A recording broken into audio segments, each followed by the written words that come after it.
Welcome to the Aquest podcast, conversations about regs, funds, and governance with your host, Daniel Lawler.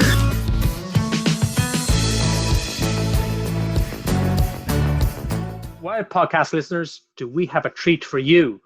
My name is Daniel Lawler and I'm the Managing Director of Aquest. And in this episode of the Aquest podcast, I'm joined by my regular co-host, Shannon Eastman. Shannon does lots of cool things around communications and management consulting. You can check her out at shannoneastman.com. And our guest for this episode is the very wonderful Mark Fritz. Now, Mark is an expert in the area of leadership at a distance, and he's been working with organizations for a number of years where they have chosen to have teams not located physically together in an office, but spread across some distance, often across a number of different countries. And he's learned from that experience and has been good enough to join us on this episode to tell us some of the things that he's seen, the good practices and also the bad practices where organizations and leaders are trying to run teams at a distance. Now, in the past, that has been because organizations have wanted to be in this space. And now, of course, today, a lot of organizations have been forced into virtual teams working at a distance because of the COVID-19 lockdown. And we're so delighted to have Mark on board. He's able to tell us things about leadership styles and how to be effective, how to engender a sense of ownership amongst the team where they're delivering on the key objectives of that organization and of that team for the leader. So sit back, enjoy, get a pen and paper, take some notes, and we really hope you take a lot from this episode of the Aquest podcast. It begins, though, by my confessing my newfound love of opera music, which I really discovered during the COVID-19 pandemic lockdown. Hi, Mark and Shannon. Great to have you guys along for this episode of the Aquest podcast. Shannon, how are you keeping?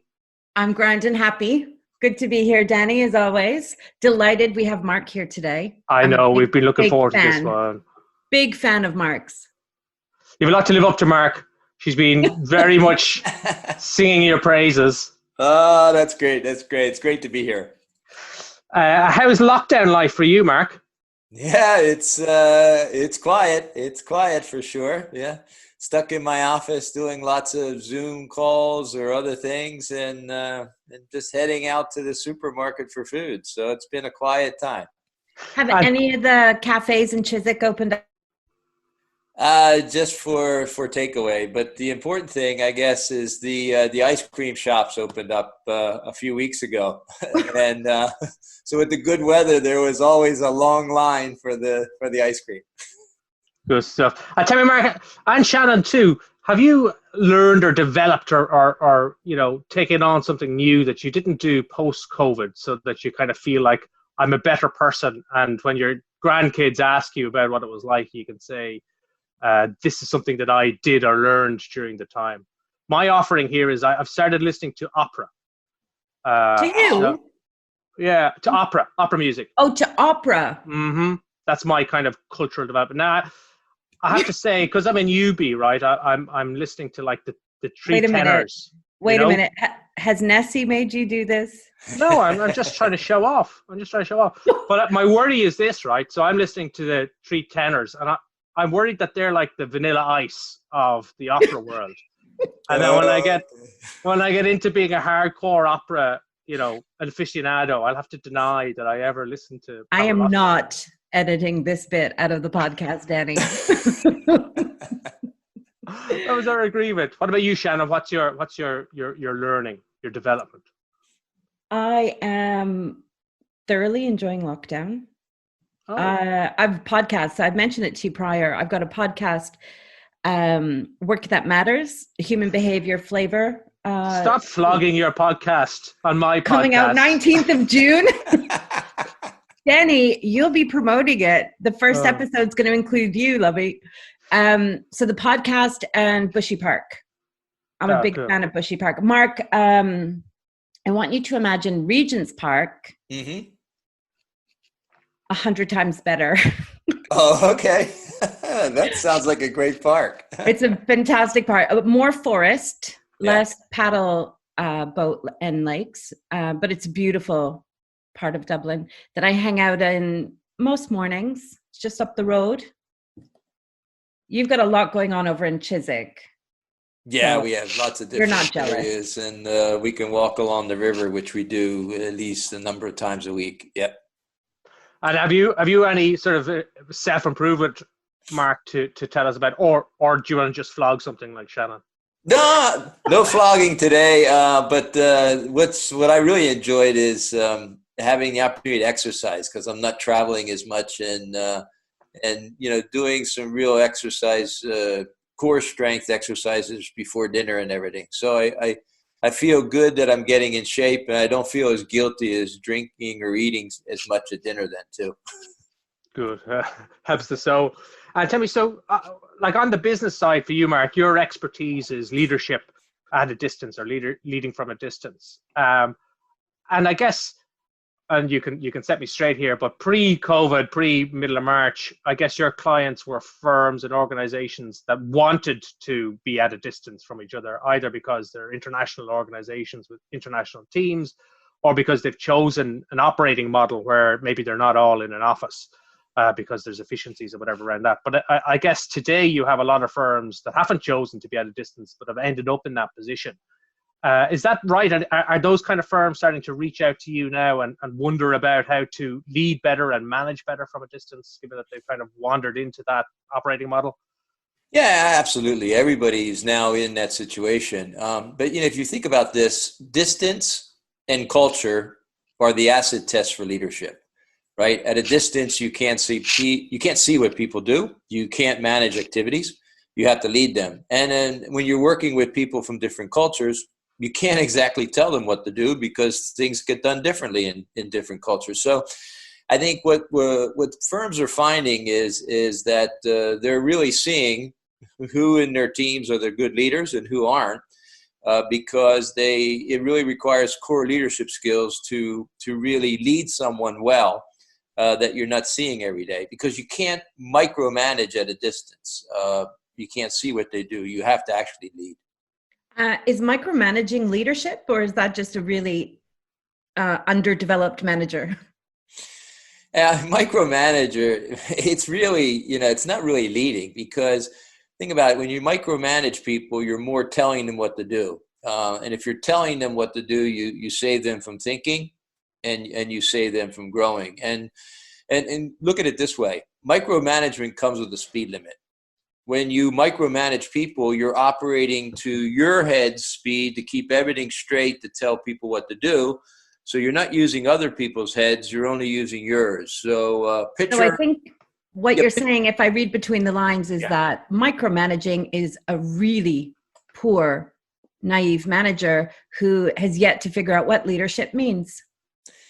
Well, they don't know what leadership means, and also probably they would never be a good leader. But also, some of them just love getting into the details all the time and doing their people's jobs to make sure it's done right too. So sometimes the biggest thing I have to work with leaders is they have to start letting go of something they like to do. Isn't that largely down to their need for control and power, due to a perceived void in their life that they don't have control? Or if they don't retain control, then they won't get an ideal outcome? Isn't it all to do with control issues for the most part? It's a lot. It's the two factors I found is not letting go of what you like, and then also having a feeling. In other words, a good thing for leaders to think about for themselves is, what do I need to feel in control? So if you need to know everything and be involved in everything to feel in control, you will always do it.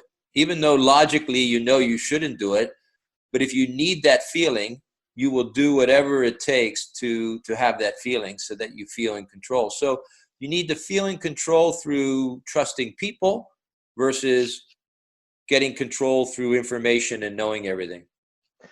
And so, Mark, when you're working with clients, and particularly now, I guess, and they come to you and say, we are working at a distance and we want to make sure we're making the most of it and doing the best that we can, what tends to be their current status? Where did they tend to be going wrong that they pick up the phone to you to kind of put them on the right track?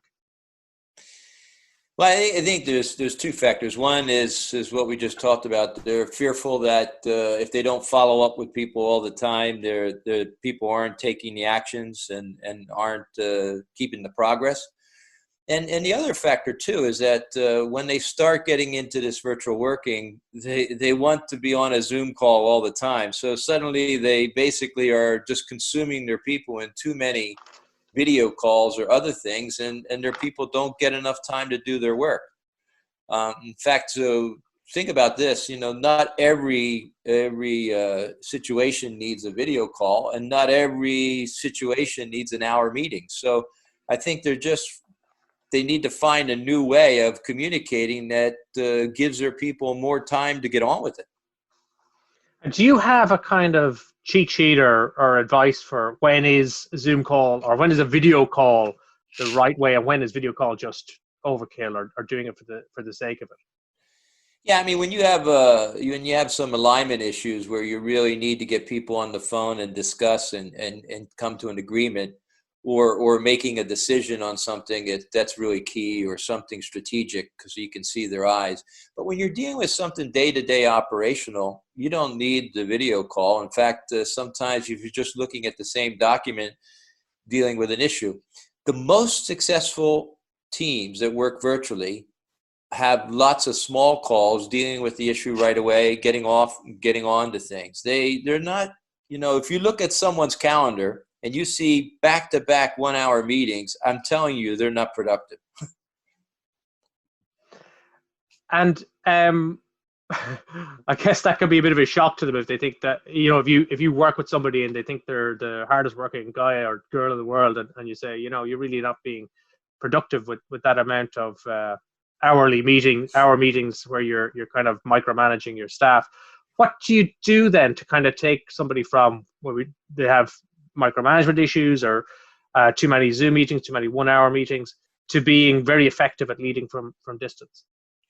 Yeah, the key is moving them from think of their job as managing activities to managing and leading achievement and progress, and getting them to be really clear on the outcomes. And to start off is getting them to run better meetings, because the biggest problem you hear in business, regardless of whether it was face-to-face, virtual, remote, whatever, people always state this phrase to take a meeting. We need a meeting to discuss something, but discussion is an activity. There's only 3 reasons to have a meeting.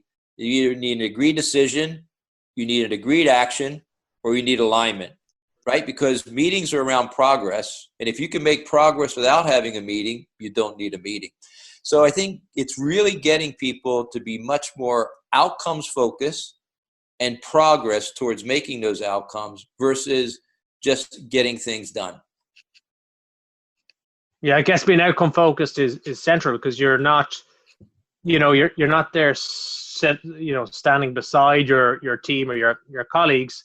But ultimately, I guess your concern is that the work gets done regardless of whether it's middle of the day or middle of the night, and maybe regardless of whether it's an 8-hour day or a 4-hour day or a 12-hour day. Absolutely. Absolutely. The best way to lead people at a distance is to get very clear with them on the outcomes, ask them for the milestones, the steps, and then basically you follow up with them on the milestones. And if you don't trust someone, you might make the milestones a little bit more narrow. If you trust them, the milestones will be wide. So the best leaders are adjusting the progress points, the milestones with people, depending on how well they trust them. They're never dropping down to managing activities, because when you manage activities, you have a risk of now you're coming down and doing their job. And if you end up doing your people's job, there's not much left time to do your own job. So what would you say is the most common reason why leaders step down from leading and get involved in things that don't necessarily support them or the project? Yeah, it's interesting. The one key mindset or behavior change that has to occur is this. Often leaders who aren't good at letting go and everything, they judge people based on, that's the way I would have done it, so it's okay. So they want to ensure that people are doing it their way. But to be honest, as you climb, your way is out of date. Your people could have a better way to do this than yours. Your how is out of date because you've done that job before. So I found that you really need to get people to be better at asking questions than at giving answers. And the best question to ask is, when people come to you with a problem, you say, well, what options do you think we have?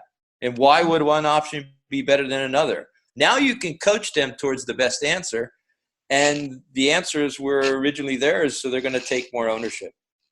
So is this where ownership comes in, Mark? Because I know you talk a lot about your team owning it, whereas the leader leads and the team owns and delivers because it's theirs. Is that where this whole ownership piece comes in?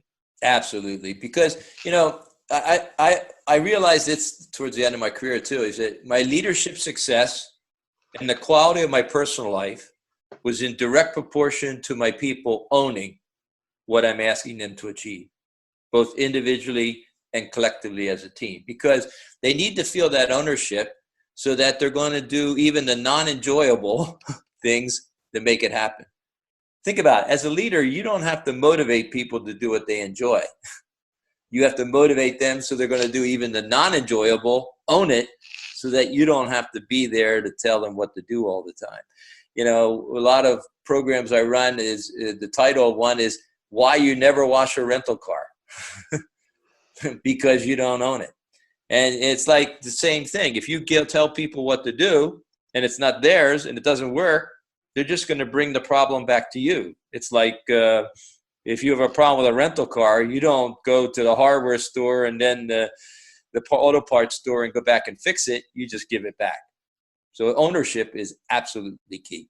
And what techniques do effective leaders use to have their team own the work? Is it down to incentivization and bonuses and money talks, or is it softer than that? Is it more about the way that they appreciate or trust their team, that people want to do it to live up to the trust that's been placed in them?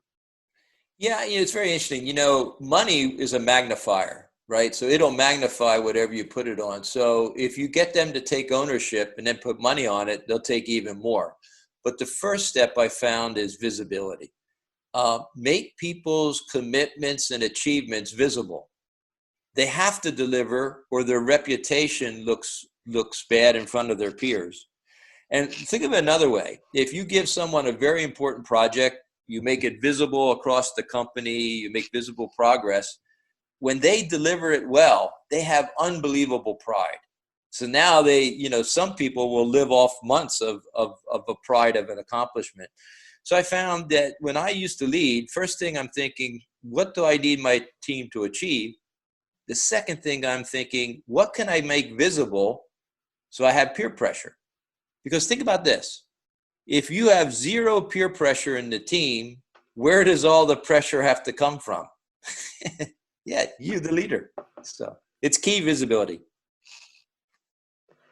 And when it comes to adding the complication then of distance into the mix, so you're a leader, you want to be effective, you want to engender ownership in your team, but now not only are you not on the same office block or in the same floor, you're thousands of miles away potentially. What impact does distance have then on trying to be the best leader? Yeah, distance, there's two factors I found. One is, distance multiplies. In other words, it kind of magnifies and multiplies things. So let's say that you got upset on a call or something with a person, and then you didn't talk to them for a week. They're magnifying that issue in their head. So when you talk to them a week later, that issue is huge, and for you, it's still small. So you have to be careful about that. Frequency trumps time. So it's better to have more frequent contact than have big 1 hour blocks with people. But the second thing is that you need them to collaborate between themselves without you encouraging that. So you need to work in an environment where people know each other well enough to pick up the phone and deal with an issue real time versus send an email. That's why it's so important for people to have to know each other's common interests. football or cooking or listening to opera, these type of things. When they have a common interest, they have a conversation starter, and they're not afraid to pick up the phone because they can create rapport with the conversation starter. That's a really good point. I like the comment around frequency, but I'm curious, given the conversation or the exchange we had 10 or 15 minutes ago, how do you maintain higher levels of frequency when you're leading across distance? Is it email? Is it WhatsApp? Is it a project management tool? Because you're not necessarily wanting to invite them to Zoom video calls or give them the impression that they're being micromanaged. So how do you advise your clients in that area, Mark? Well, I'll tell you, I can answer that by going back to my own experience in the year 2000. When I started leading a virtual team, we put our best people down in the organization together and said, how can we most productively use the communication tools that are available? And they actually made recommendations. When should we have a video? When should we just use a messaging? When should we use text message quick? And so what I found, the most productive teams use the tool that matches what they want to accomplish with. So, basically, if they're only using one tool, Zoom for everything, I'm telling you, they're not productive, right? And if they're only using, Slack or so forth, and just only that, they're probably not productive too. So I found the best organizations are using the right tools in different ways to make to achieve the outcome in the least amount of time.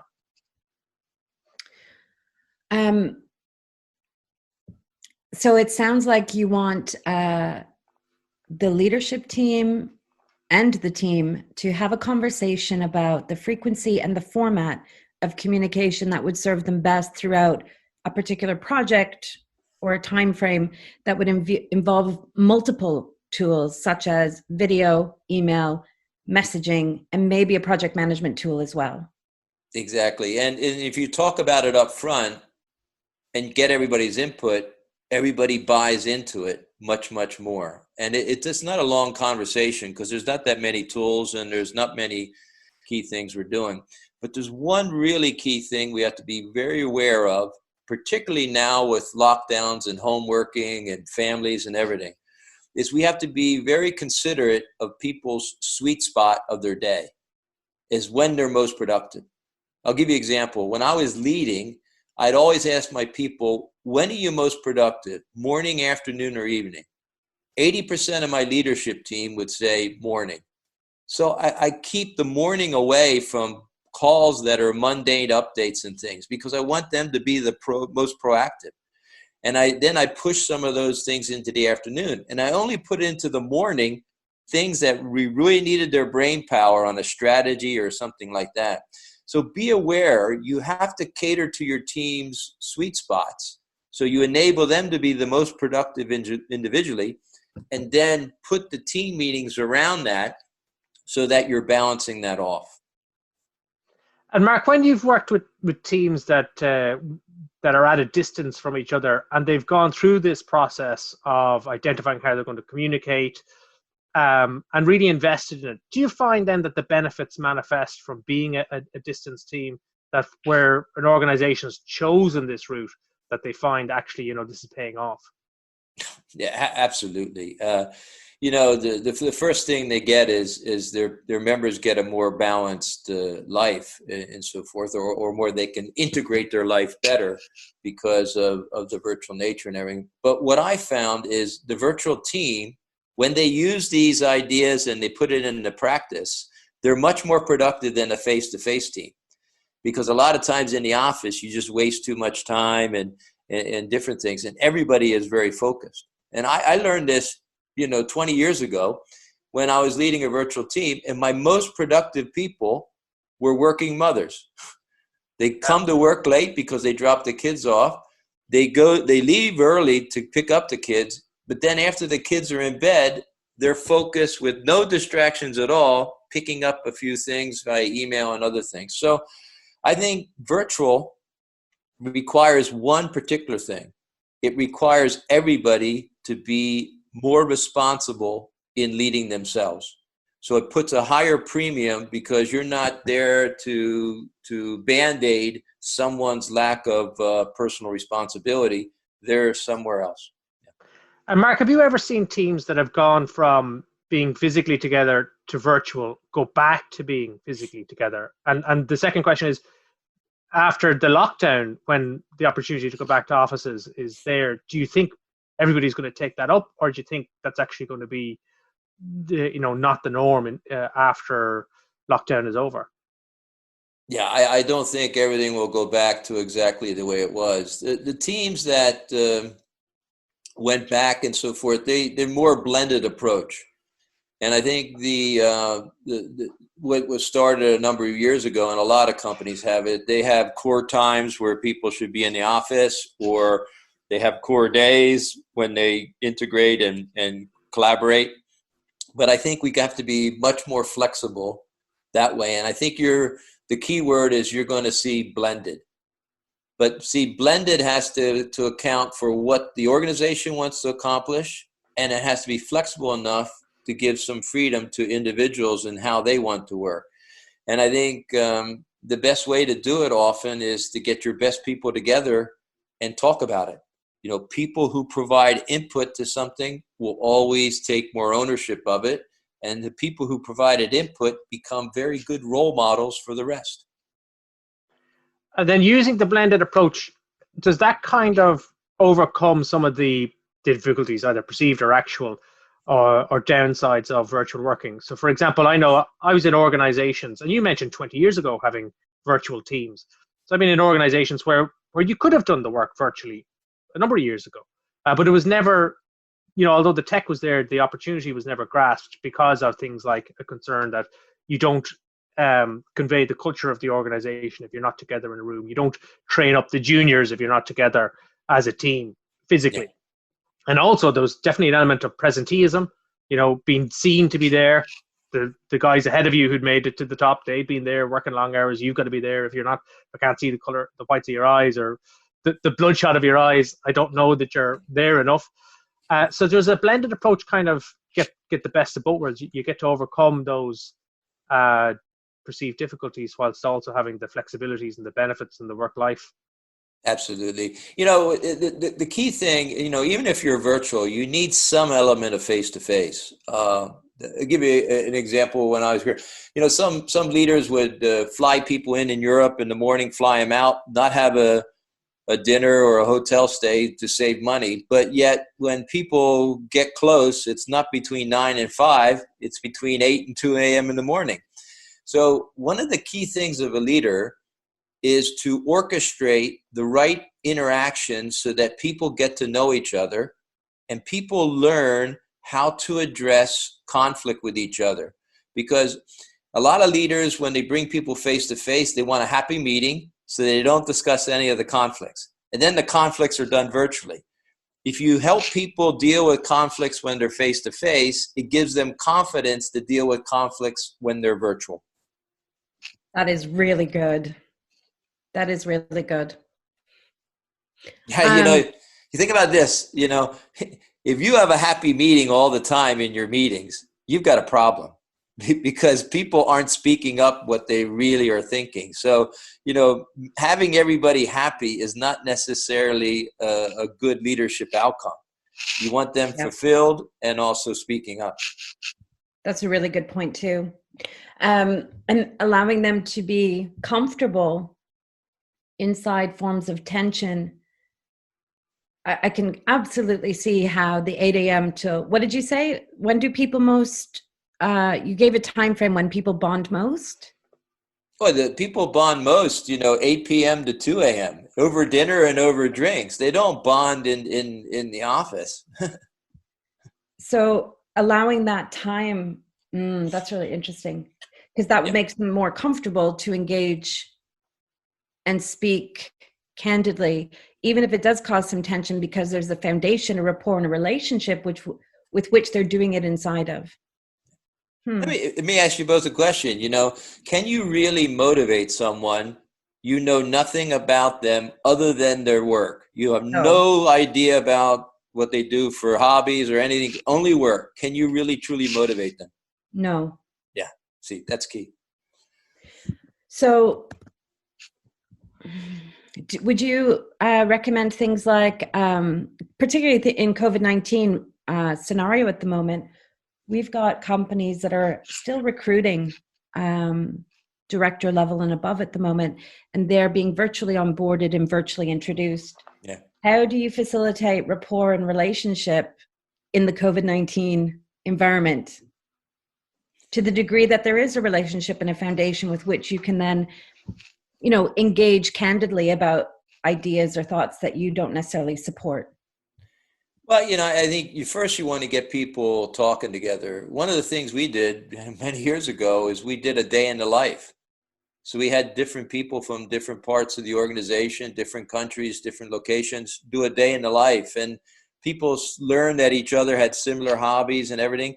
And when you get people to share, they start to contact each other and they have that conversation starter naturally and things like that. So I think the thing is, you're look at yourself like an orchestra conductor. You want to make good music. So you have to figure out how.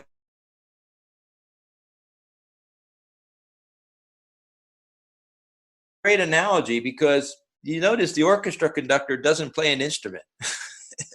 His or her job is solely to get people to work together and perform well. It sounds to me, Mark, and I'd only just kind of cop this, but when you have your team physically together, however you've scheduled that, it sounds to me that actually when they're physically together, you don't really want them working. That's not work time. That's time to build that relationship, because you can do the work virtually. You can log on and do your Zoom calls or whatever. But when you're physically together, that's actually the time for building this rapport. And whether that's over dinner and drinks or something like that. But that's how you valuably use your physical time together, more so than working through projects or to-do lists. Absolutely. The biggest thing that hurts businesses is they bring all their people together and then they just basically PowerPoint them to death the whole day. Right? You got to get them interacting, talking, generating things, and the actual content sharing should be no more than 20-25% of it. The rest of it is 75% interaction. We just had a conversation with Sam Glenn over at Code Emotion. Was it last week or the week prior?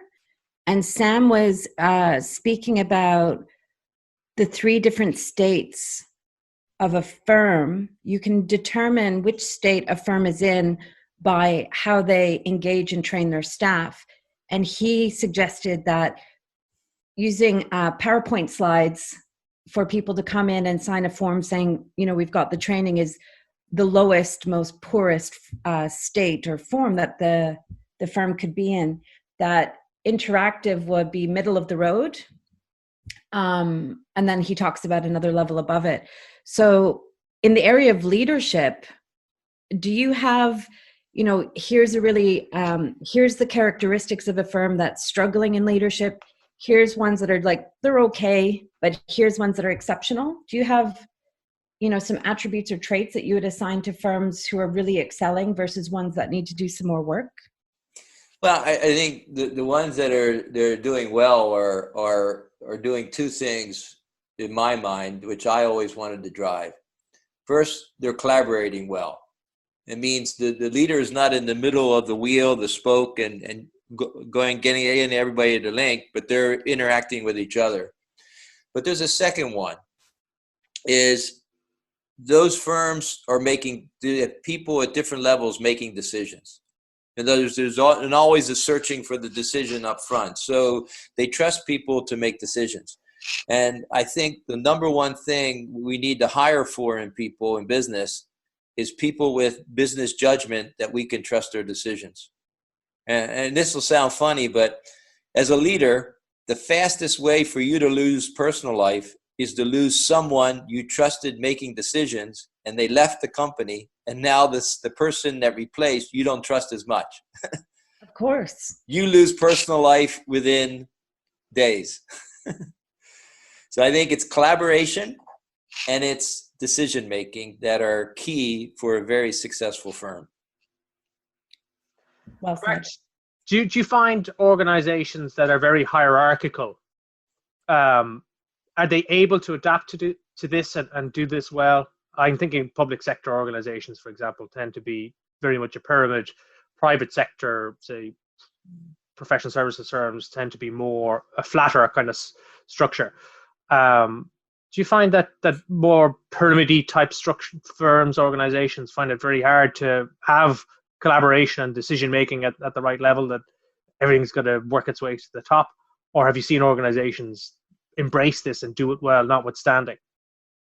Yeah, I found that like the governments and everything, the hierarchical ones, they really struggle in this regard. Where you see them being successful sometimes is when they create a project type of group that goes around and bypasses all the bureaucracy in the organization and just gets things done. And that's where you see it happening. It's unfortunate they don't take the reasons why they were successful in the project and go back and change the organization. The biggest thing I can tell when a organization is in problems is I'll ask a question about a problem, and their first response will be I think the process is broken. Well, it's probably the process not broken, is people don't trust each other and they're not sharing information, and therefore they're only blindly following the hierarchies in the process. So I think that's a struggle, and it requires leadership, and it requires strong role models to change it. And you can change it, but it's not a quick fix. It takes time for people to develop a quote new normal. Absolutely, and I can imagine it is difficult to get that right in an organization that has a pyramid and has decision making and has heads in the block at a certain level, and maybe it's harder for them to trust people underneath them. But just kind of wrapping up, because I'm a little bit conscious that the conversation has just flown along and time has passed. Where you have organizations now, Mark, that have moved to distance teams because they've been effectively forced to through lockdown, are you finding that they're now only 3 months in, but still mature enough to start to think about doing the things that you've talked about there, kind of understanding that this is going to be how things will be, at least probably for the rest of the year, and maybe there's good elements to it that we want to embed forevermore? Are firms starting to get to that point now and reach out to the likes of you and try and embed and get these as best practices, or are they not quite there yet, in your opinion? I think the true leaders in these firms, basically what happened is this opened their eyes to opportunities to work in a different way. And the reason it opened their eyes is because they started to enjoy a better integrated life at home now too, and they don't want to lose it. Yeah. So they're seeing the benefit that way, and I think it basically opened their eyes as to what is possible, what is a quality of life that they could get, not only for them but for their key people. But let me just say one thing is that every type of change, you need role models. Because if you think about it, when you had a leadership position for the first time, you had no idea what a leader did. You basically copied what you saw. So in anything that you think about in terms of virtual working and everything, a leader's goal should be to create strong role models that behave in the direction you want to take the organization. And that's really key.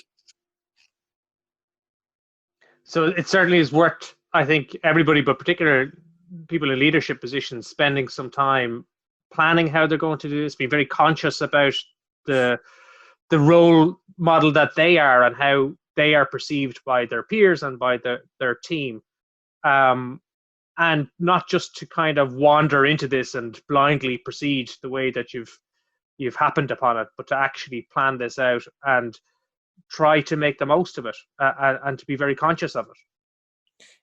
That's absolutely key. You have to think ahead. It's very interesting.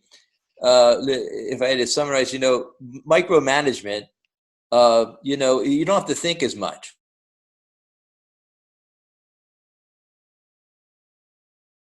Because as a leader, you have to do it all. You have to think more. You have to think about, how do I move this ahead? How do I structure things? How do I enable the organization? So leadership requires a lot more planning, upfront thinking, because you want to enable the team to do it so that you don't have to be there all the time. Shannon. That is a great line to wrap up on. I love this conversation. Yeah, you did well, Shannon. You said he was going to be good. Thank you very much, Mark. Very much. It's my pleasure. It's my pleasure. Great having you. Some great insights. Thanks. Anything to wrap up from you, Shannon? Any last questions? I just wanted to say thank you, Mark. It's great. Great to hear from you. And I learned a lot in this session. Really good. Thanks. It was a pleasure. Likewise, Mark. I think you really hit the nail on the head. This is something that maybe 4 months ago would have been a nice to have, or something that leaders and organizations might have thought about in very abstract terms and general terms. But today it's so hyper relevant because we're living distance teams everywhere. And I think the initial panic is kind of over, and it's time now to do the planning that you talked about, to do the thinking about how the organization moves forward. Do we really need to all be in offices? What's the cost of that? What people are we losing because they need flexibility in their life? They've got a young family or whatever it is, and the talent and the expertise that can drive out of organizations. This may be the way to capture it back. So that's wonderful. Very much appreciate your time, Mark. Thank you very much, podcast listeners, for joining us for this episode of the Aquest podcast. Hope you took loads out of it the way that we did. We'll catch you next time on the Aquest podcast. Take care. Bye-bye. You have been listening to the Aquest podcast. For information about our training and advisory programs or our academy, visit aquest.ie. For more resources on regs, funds, and governance, check out our YouTube channel, Daniel Lawler, RU, RQ.